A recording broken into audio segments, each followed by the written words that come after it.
technical কথা যেটো এতিয়া এফেক্টিভ ষ্ট্ৰেংথ বুলি যেটো কয়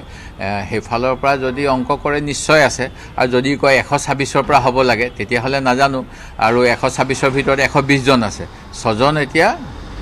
সদনৰ বাহিৰত হেফালৰ পৰা চালেতো আমাৰ কি জানি যেহেতু ইমান বছৰ কংগ্ৰেছে অসমত শাসন কৰি আছিল কংগ্ৰেছৰ প্ৰাক্তন বিধায়ক 100ৰ ওপৰত হ'ব যিসকল জীৱিত হেফালৰ পৰা কংগ্ৰেছকে শপত গ্ৰহণ কৰিব দিব লাগে যদি হিতু অংক কৰে 126ৰ অংকটো আৰু 120ৰ অংকটো কৰিলে মই আছো জানো মই চৰকাৰীভাৱে স্বীকৃতিপ্ৰাপ্ত হওঁবা নহওঁ যেনেকৈ অসমত ভেঞ্চাৰ স্কুল বহুত আছে যিবিলাকৰ শিক্ষা গ্ৰহণ কৰি পেলাই ডাঙৰ ডাঙৰ মানুহ হৈছে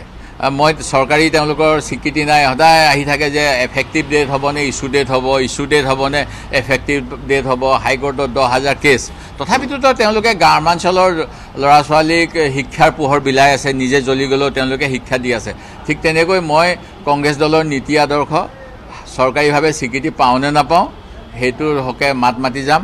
আৰু বিজেপি দলৰ নীতি আদৰ্শৰ বিৰোধিতা কৰোঁ শাসকীয় ৰিকগনিশ্যন থাকক নাথাকক বিৰোধিতা আগলৈকে কৰি যাম